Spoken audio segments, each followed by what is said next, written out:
Greetings all, Shardvixen here. Look, I did my hair again. I'm not sure you can see it. Let's see if we can get a little bit more light. Oh my god, the light comes. And it comes. And it comes.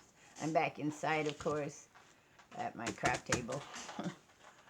It's a mess behind me of more craft stuff. I mean, you guys should be used to this craft all the time.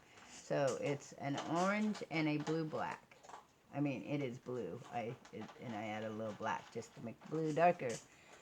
That's the color of the month, I guess. Oh, I just want something different. Might go back to pinks. I like pinks. I have to be careful here. Alright, so let's see. I need to move some stuff around so we can get a better look for my face. There is no better look for my face. Aha! That's what we're going to talk about today. Today is a topic one. Gotta get my hair ready. Because the mask, of course, makes the hair a problem. It's never a problem before. Watch me groom my hair. Okay, so today's topic is the evil inner voices. And I'm not talking about, like, the evil inner voice that makes you do evil things. I'm talking about that voice that you get when you're about to do something, which some people call procrastination. But I get inner voices all the time. My inner voices stem from, well, all people's inner voices stem from our childhood as we learn to deal with and avoid painful events. We have happy inner voices that trigger for happy events, but we also have the negative ones. And of course, as we all know, the human brain is more attached to negative things than positive things. Remember, I now have a crafting channel, Wild Rhyme Time. Check it out. See what I do with all this paper stuff. It's like I make things like this. But my inner voices isn't so much about procrastination as far as things that I do in my life. It's more about I just can't do them. Like, some of the inner voices I get is nobody likes you. Why do you bother with this? If you do this, nobody's gonna care. Anyway, there's a guy who made an animation about procrastination. An animation about procrastination. That sounds like what was it, after school programs on here in America. Conjunction, junction, what's your function? They roll around. I'm just a bill, a lonely old bill on Capitol Hill. That explained how bills were made. They were these little animation cartoons that explained how things were. Those of you who remember that know what I'm talking about. Anyway, so he talks about procrastination through animation. And what he talks about is the inner voices that don't allow you to finish your work. So you start something and then you never get to the end of it because of the voices. I don't have that issue. I can bull through anything to get to the end product. My procrastination just comes from not feeling well, and then the voices come to it that support that not feeling well. I don't feel well, I want to go to bed, I don't want to do it. Oh, that's good, because nobody's going to watch it, nobody cares, there's nobody out there that likes you. And then I either listen to them or I don't.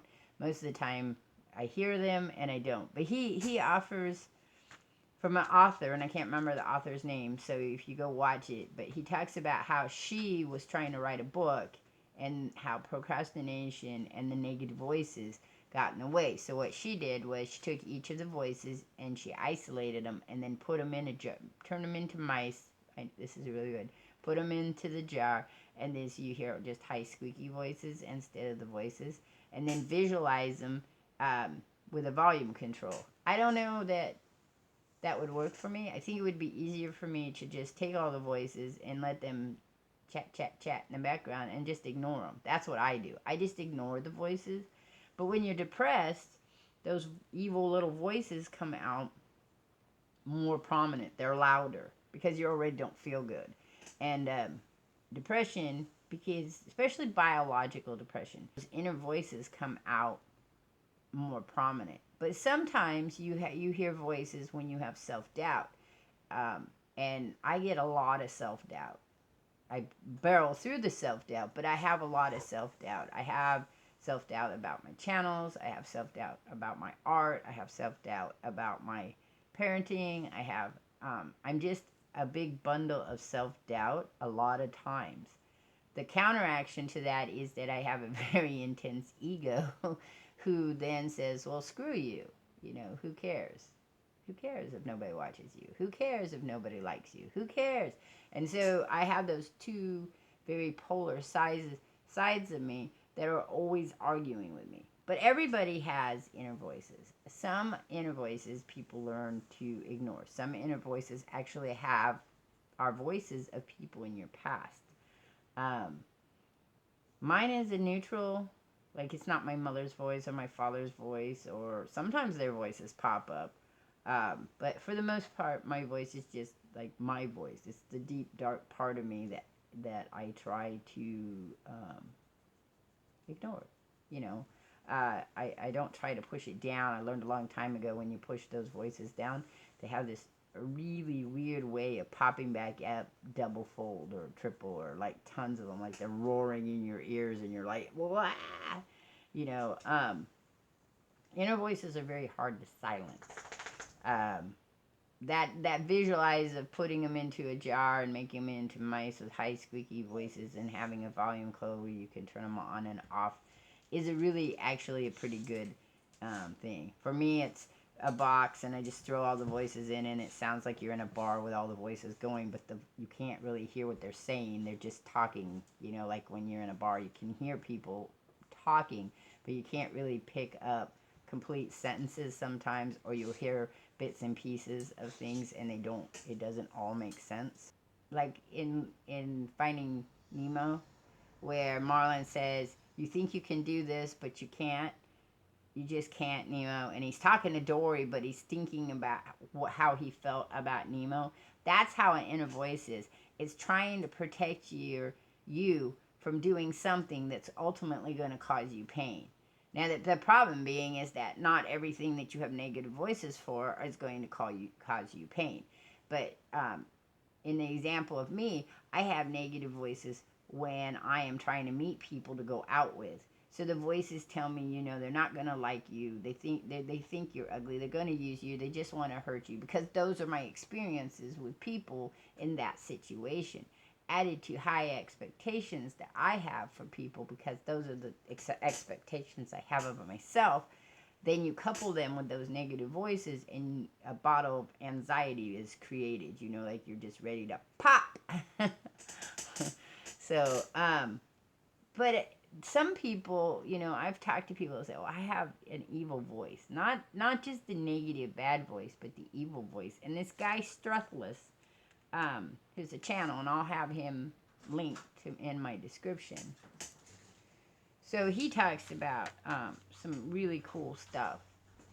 I lost the train of thought there. But anyway, I'll have him linked down below, and you have to go check him out when he's talking about it. But he talks about all kinds of stuff in animation style, which is kind of where I had wanted to take my vlog channel eventually, is to do animation vlogs. So a vlog, animation vlog, talking animation, or just animation with me talking.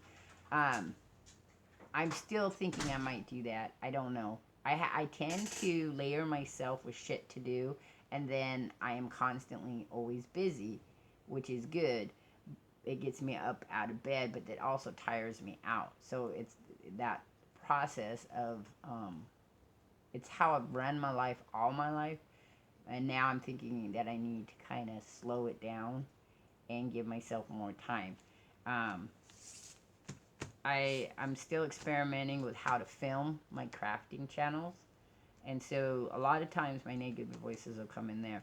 Oh, I know what I was going to talk about. So the evil voice. So there's negative voices, and then there's the evil voices. And evil voices tell you how to do or what you should do that is kind of evil. So like maybe there's a girl that's wearing the dress that you really like, or a guy that's wearing, or there's a person wearing some type of clothes that you really like and think would look really great on you, but you don't want to get it now because they got it, so you're like going to be mean to them about it. And then you do be mean. And you listen to that voice that's in their head saying, oh, she looks like shit in that. Or he looks like crap in that. You should tell him he looks like crap like that. I'd look much better in that. It's unfair that that person got it before me. Because now I can't wear it because I'd be copying them. Blah, blah, blah, blah, blah, blah, blah. We have voices like that. And he talks about, I remember what it was now. Struthless talks about a band, can't remember that, Andrew something, a pop band, who talks about it in a song of where we have all the bad negative people you could ever think inside us, waiting to strangle us and then take over. So like a psychotic serial killer or a cannibalistic person or a, you know, the eviler sides of human beings exist in all human beings. That's an interesting concept. I don't know if I agree with that concept. I think that we all have the ability to do things, and we all have secrets that we have done things that we think are bad. And then, but not necessarily society thinks bad. And then there are some of us who have done things that society says is bad. Um, like, I used to steal jewelry a lot when I was a teen. That was jewelry and nail polish were the two things I stole a lot of. And when asked why I did that, I don't know. But I never got caught stealing. And then eventually I thought, well, eventually I'm going to get caught stealing because the randomization of the statistics of stealing is that, yes, you got away with it once, and yes, you got away with it twice, and yes, you got away with it 3 times, and hell, you got away with it 100 times. But eventually, the first time you get caught is enough because you're going to be in trouble, and then you got caught. So I quit stealing. I think the last thing I stole, personally, was a pacifier for my daughter because I didn't have enough money, and she needed a pacifier, and so I stole it. And that was the last time I stole anything. So, you know, but that's that evil side that says to you, that gives you justifications of why it's a good idea. I don't like justifications. I've talked about that before in a vlog. Do it or don't do it, but you don't need to justify why you did it. I don't believe that. But sometimes we do, and sometimes I do, but it's not really a requirement for it. I stole the pacifier. It's against the law to steal the pacifier. It doesn't matter what my reasons were for stealing the pacifier. It's still against the law. The justifications only come when you get caught, because you might be able to convince a judge that there was a reason for what you did, and then they will say, okay. But it doesn't change the fact that you did it. Even if a judge says you're not guilty, it doesn't change the fact that you did it. If you did the event, you did it. Doesn't matter if, that's just me. I'm very black and white, and there's a reason for that, and I want to do an animation explaining that. I like pictures and stories explaining things more than I like just telling you. Because it's the visualness of it all, to me, is more impactful than me just telling you about it. And you can get into more elaborate kind of like metaphoric, symbolic statements when you do the animation. You can really get how you were feeling in a visual sense. Explaining how you feel about something is always really hard. So today I'm very cold today. It was cool yesterday. I was okay yesterday. I don't know why I'm cold today. Today is supposed to be warmer than yesterday. Sorry, itchies. Not because my head's dyed. I just, I get the itchies. So my self-doubts, like I said, come from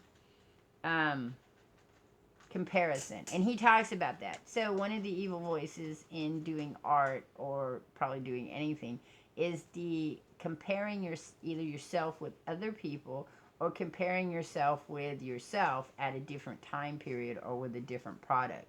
So like an example of that for me would be comparing my video gaming of No Man's Sky to my art, my crafting, because I get, let's say 15, 20 views on one of those and zip views here. So somehow, in my mind's eye, that means I'm better at No Man's Sky than I am crafting, which isn't true. I mean, there's other variables, but your brain, your evil voice says, oh, it's because you suck, bitch. And, you know, maybe I do, but still, that's not a reason to be talking to myself that way. But a lot of times when we get to that point and that voice comes out and we're already feeling bad, we start thinking, well, maybe that's true. I have done a lot of crafts in my life. I have made beads. I have played with polymer clay. I can crochet. I don't knit. I know how to do cording. I know how to macrame. I know how to paint. I have all these things that I've done. But of none of them have I done anything everly super fantastic that people go, oh, well, that's not true. In some of my paintings I have. But for the most part, I make masks. And I do pretty good at those. The thing is that I guess the reason the comparing voice works so very well is because there's nobody out there who validates you. Though I have been validated for things, it's not again, another comparison is you have 5 people who validate you, but yet you see somebody else who's been validated for the same thing for, over 100 people, and you're like, why? And so it becomes this intense, perplexing comparison, struggling to figure out to make yourself better.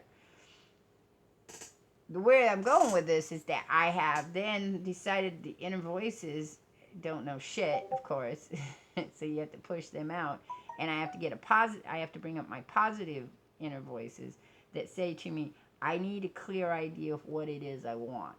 So if I need the validation of my artwork, I need to tell people, please tell me what you think about it. I don't say that because again, there's a part of me that just doesn't care. Then there's the other part that does care. So voices inside your head can be very problematic, and we all have it.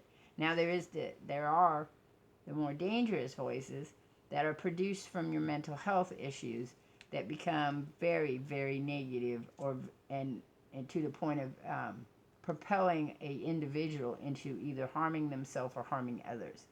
And then that's when you need to understand that to a degree so you can get help. The problem is that, like in schizophrenia, one type of schizophrenia where you hear the voices inside your head or you feel like you're hearing them outside your head, those voices overtake you, so that reality that you're in is now the right reality, and the real reality, and the reality where you didn't hear the voices is the crazy reality. So it's very hard to tell somebody that you need help at that point, because to you that's normality. That's normal. Those voices are normal. That's everyone hears them. Or that you're special or you're divine or something like that. So that's why it takes people a very long time to figure out they're schizophrenic. I hear sounds outside of my head. I don't hear voices outside of my head. Sometimes, though, the ones that trip me out are those, just upon awaking, that somebody's yelling your voice. Like, it's very clear your name, not your voice. It's very clear that you're, all of a sudden you're like, who said that? Sometimes I know the voice, so I know who it is, and then other times I don't know the voice. Like, it's just a random yell of my name. But okay, well, but so where I wanted to go with this was that you will hear me talk about comparison. You will hear me talk about my negative voices, because I get very upset sometimes that I'm not doing as well as I think I should be doing, because that's how I've always geared myself, is just push forward, get validation, push forward, get validation, push forward. I started all of this as a hobby to keep myself sane, and that is still where we are at. It's just, I think you get excited when lots of people start watching you, or sub you, and then you realize the work that's inclined in it, and so then you push through the work, and then you realize, oh, I'm not moving forward anymore. And I know I talk about this a lot, but it really sits on me. It's really hard for me.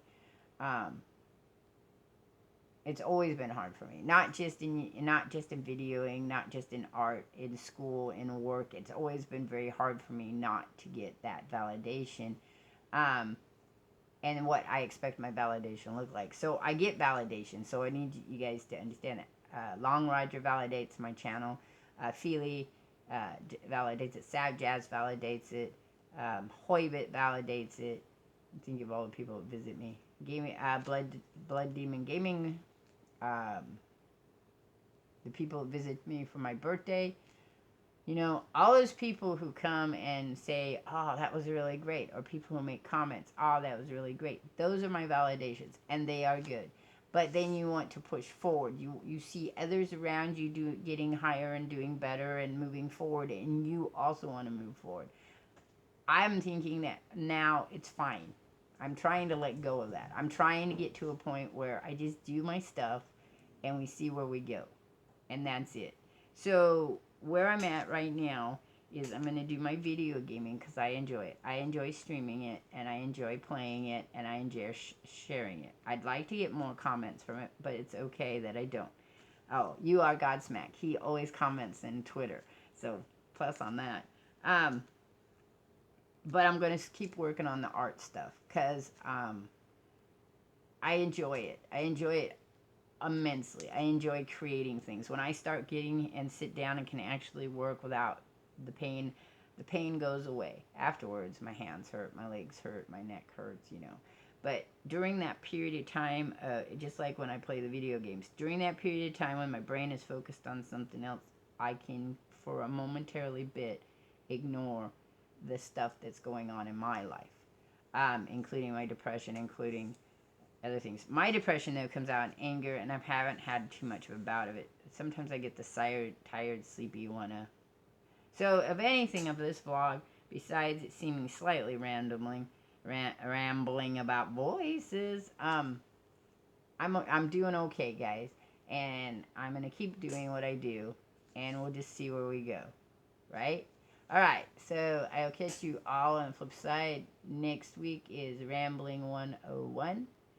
The tentative schedule at this point in time, because my grandson's father's schedule may change again, is Tuesdays, Thursdays, some weekends for streaming. I like the 3 days a week streaming.